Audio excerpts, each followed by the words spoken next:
Selamat pagi, selamat siang, selamat malam mahasiswa sekalian. Pada pertemuan hari ini kita akan adakan perkuliahan arsitektur Nusantara. Kita akan membahas makna daripada arsitektur Nusantara itu seperti apa.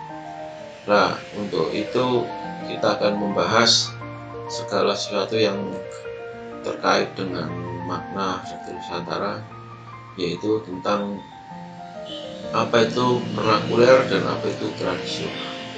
Mungkin saudara sering mendengar kata-kata tentang arsitektur vernakuler atau arsitektur tradisional.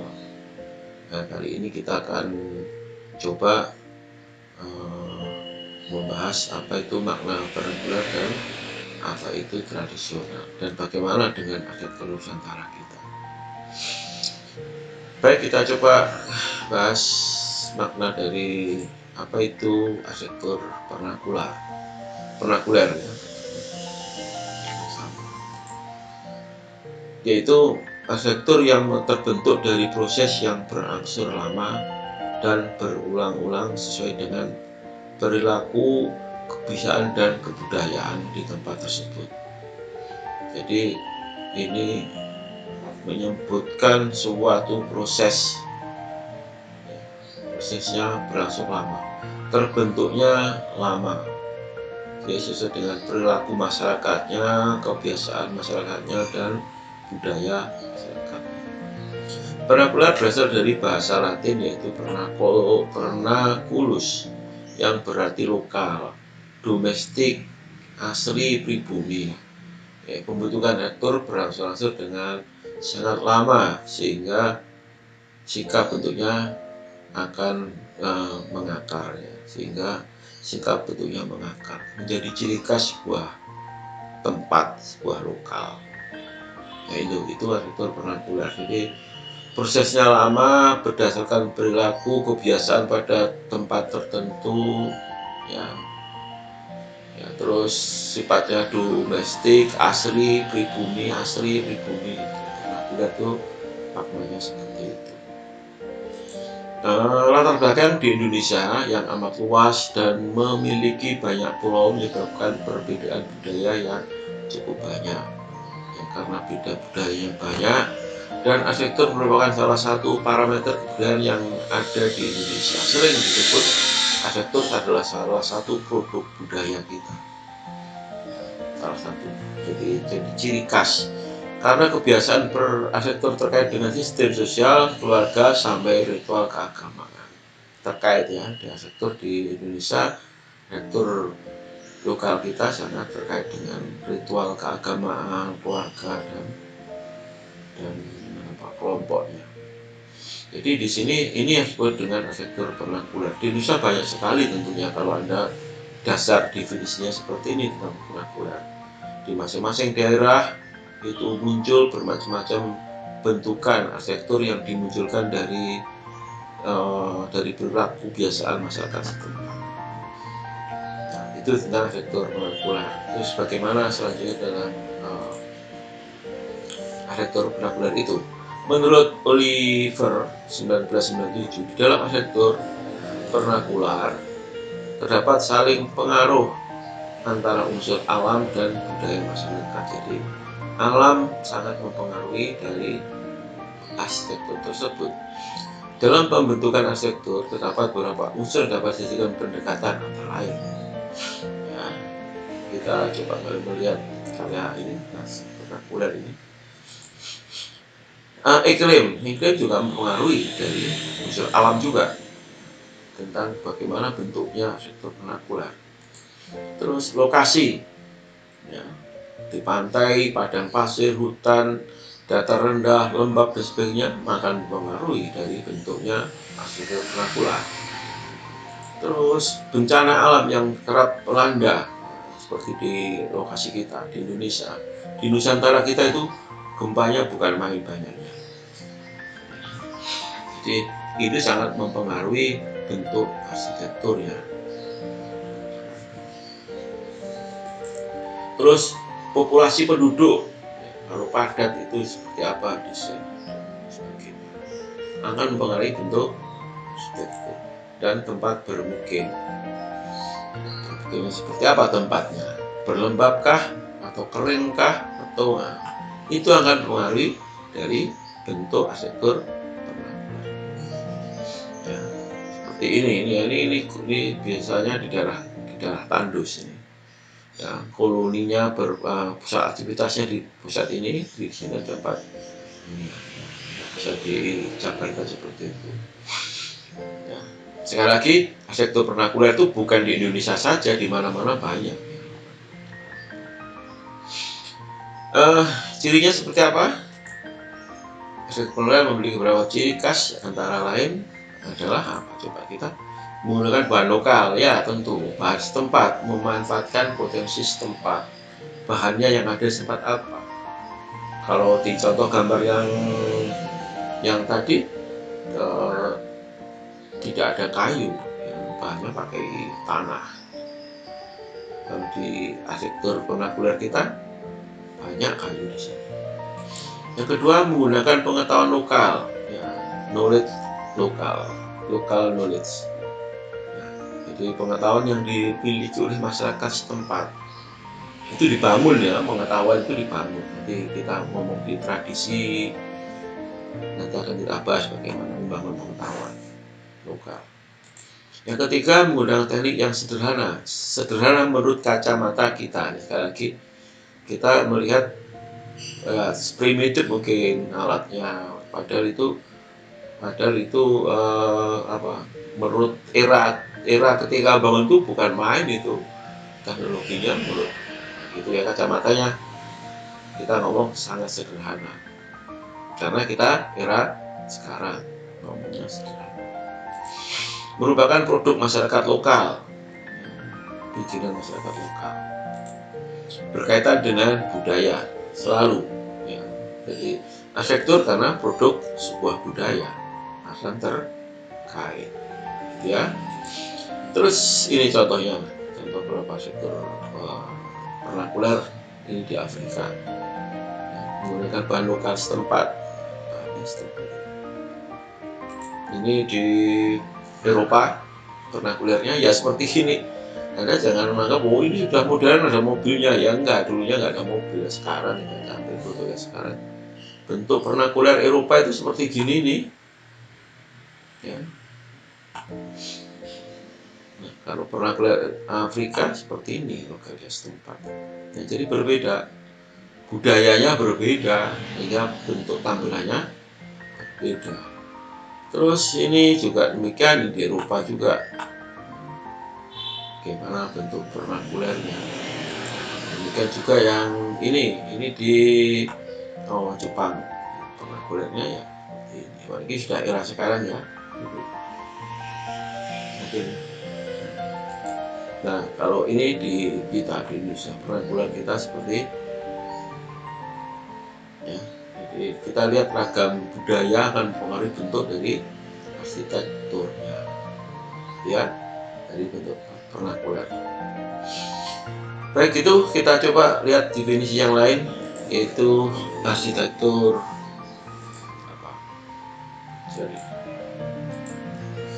arsitektur tradisional. Jadi apa itu arsitektur tradisional? Kita coba tradisi atau kebiasaan. Ya, coba kita makna tradisi itu sendiri kita coba. Tradisi atau kebiasaan itu berasal dari bahasa Latin traditio, artinya diteruskan. Kebiasaan atau sesuatu yang diteruskan adalah sesuatu yang telah dilakukan untuk sejak lama dan menjadi bagian dari kehidupan suatu kelompok masyarakat. Biasanya dari suatu negara, budaya, waktu, atau agama yang sama. Jadi kelompok masyarakat ya, munculnya itu kebiasaan yang sudah dilakukan lama dari masyarakat. Jadi sudah lama terjadinya. Ya. Baik itu dikaitkan dengan agama, ada budaya, ada kesamaan budaya, kesamaan agama, kesamaan kebiasaan dan sebagainya. Jadi, dan itu kebiasaan tersebut diturunkan dari masa yang lalu.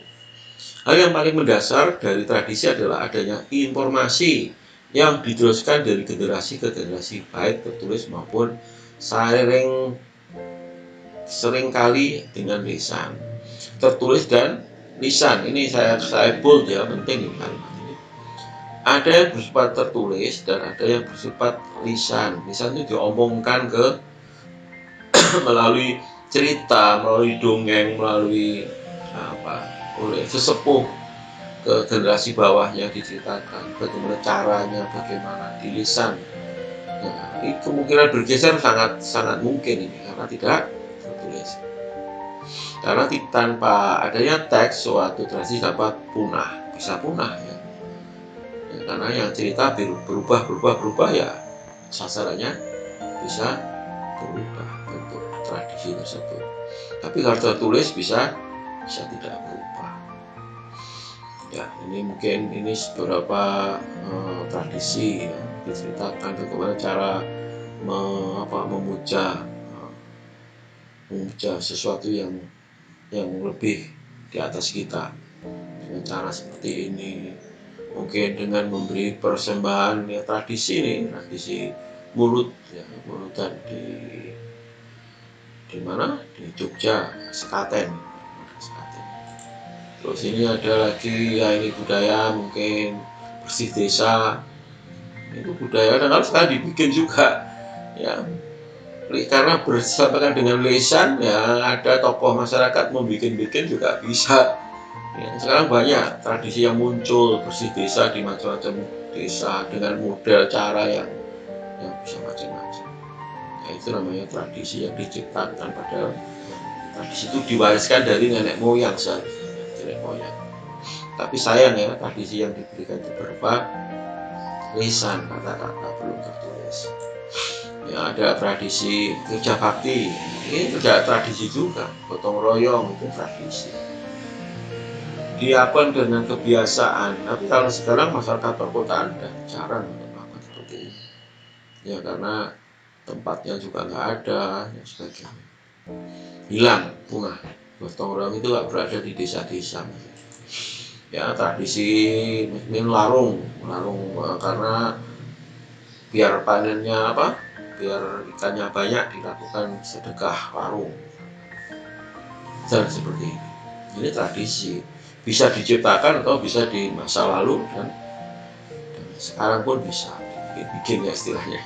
Tapi kita nggak ngomong seperti itu, dan kita bisa jelaskan bahwa definisinya pada pokoknya tradisi itu adalah diwariskan, diceritakan, dituturkan kebiasaan, kebudayaan, atau bahkan berarsitektur ya, dari masa lalu diceritakan dengan bentuk lisan dan bentuk tertulis. Jadi kita ngomong dengan arsitektur tradisional. Tradisi kita maknai traits, yaitu mewariskan.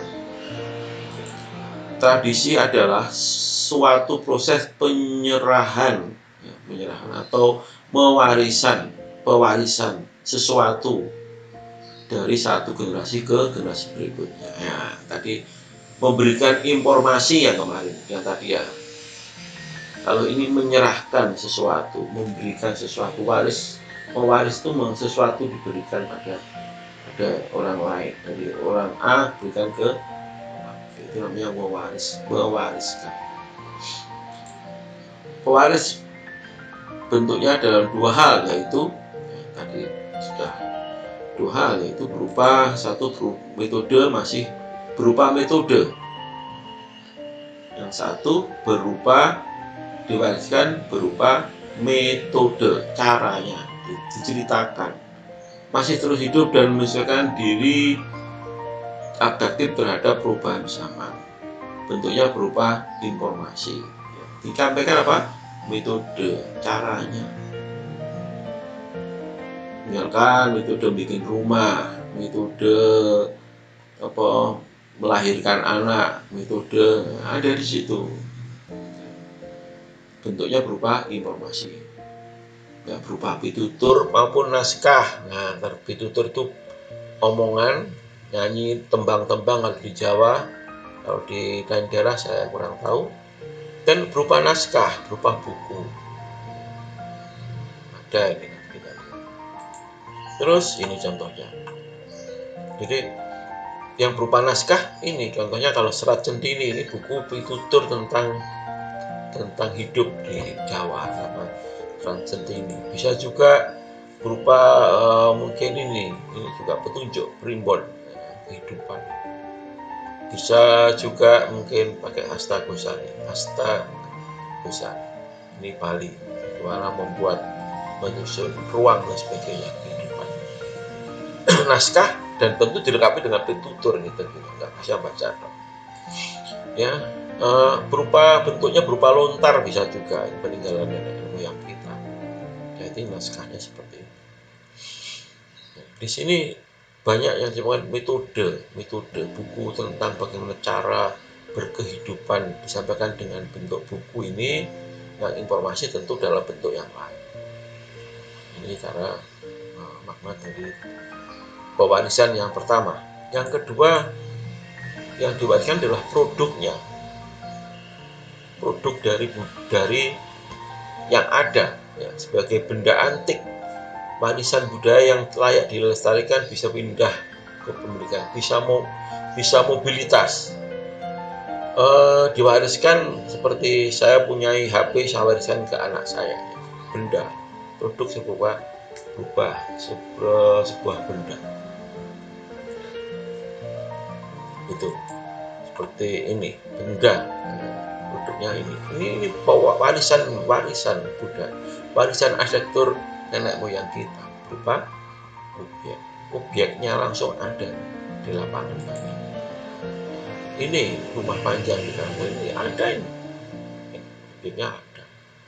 Terus ini juga di Toraja, ini objeknya ada, diwariskan pada familinya, ya, ini sehingga mobilitas sangat tinggi, mobilitas bisa bergerak karena diwariskan, ya. Mungkin saya ngambil ini diwariskan saya, kebetulan saya punya tanah di mana, saya ambil ini, saya pindah ke sana, sehingga perlu mobilitas. Ini contoh berapa contoh mau pindah rumah, ya rumahnya pindah, ya. Tapi kalau besar ini apakah terus harus diangkat? Ya enggak. Artinya bangunan ini tentu kalau ini bisa dipindahkan, bangunan seperti bisa dipindahkan, ini berarti pasti apa? Knockdown, mudah dirangkai kembali. Jadi artinya dibongkar pasang sangat mudah bangunan Nusantara. Karena apa? Karena diwariskan, jadi perlu mobilitas. Ini, nah sekarang gimana dengan arsitektur Nusantara? Apa arsitektur Nusantara? Ini jadi pertanyaan yang harus saya sampaikan ke saudara. Itu apa ya? Ya. Arsitektur Nusantara itu yaitu arsitektur vernakuler, ya, arsitektur tradisional, ya itu tadi. Pokoknya di vernakuler itu juga Nusantara, apa yang ada di tradisional itu ada juga Nusantara. Nah, itu. Jadi definisinya gimana? Nah, coba simpulkan dari penjelasan saya di atas, apa itu arsitektur Nusantara. Coba ya, Anda dapat PR. Coba jelaskan apa itu arsitektur Nusantara berdasarkan penjelasan kami di atas, penjelasan saya tadi di atas. Ya, coba simpulkan sehingga Anda tolong dibikin masing-masing individu, ya, jangan kelompok individu bikin arsitektur Nusantara adalah, coba ambil dari intisari pembahasan saya tentang vernakuler dan arsitektur tradisional di atas. Saya yakin Anda bisa, ya. Tolong ini segera dijawab. Saya tunggu jawabnya di tempat pengumpulan yang nanti akan saya sampaikan lebih jauh. Oke, bisa ya? Oke, saya harapkan Anda bisa dan dikumpulkan segera. Salam sehat, salam bahagia selalu untuk Anda. Sampai jumpa lagi di kesempatan yang lain. Assalamualaikum warahmatullahi wabarakatuh.